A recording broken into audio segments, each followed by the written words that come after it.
مؤلف کتاب الفبا کی است؟ مؤلف الفبا بابای محمدالله لطف‌الله نامش به ما الفبا.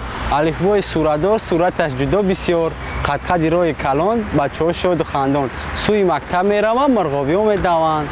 شما کدام سال صنف یک رفتید؟ سال 1982. خب همون وقت کدام الفبا را خواندید شما؟ الفبای محمدالله لطف‌الله. اولین سال. خب چی یادتان مونده است از مؤلف‌ها؟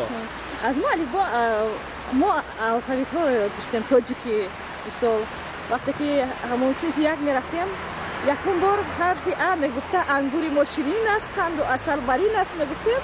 بعد آفتابی ما وای میکردیم. عموما شما الفبا خوانده هستید؟ نه خیر. برای چی؟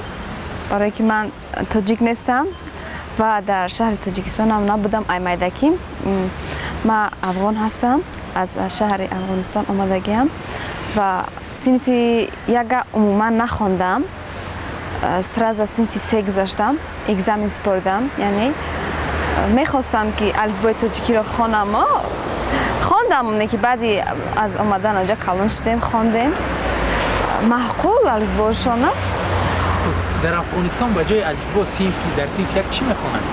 به جای الفبا هست امی حرفای خیلی میگم من نخوندم و دارن کتابای صنف یک که الف ب ت س میگن. اول قرآن قطعی سر میکنن، ای قرآن سر میکنن میخوانن. الفبایی که شما میخونده چگونه بود؟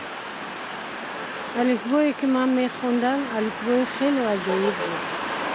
همین قدر صورتای بسیار داشت. هر یک حرف علایده، هر یک حرف آب علایده، صورتی همه مثل میوه، صورت درخت، صورت حیوانات، حرف ب با علایده، هر یک حرف با شعر داشت که به ما خیلی معقول بود.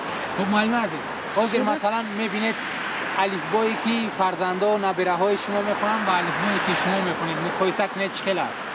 خیلی الفبایی پیشتره از حرف ا سر میشد و همین خیلی دوام میشد. حاضر الفبا از دیگر حرف‌ها سر میشود. از الفبا چی براتون جالب بود؟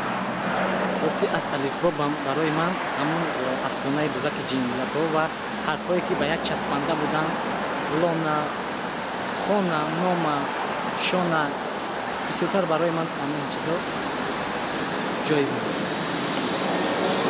کتاب الفبا را کی نوشته؟ کتاب الفبا را لطف‌الله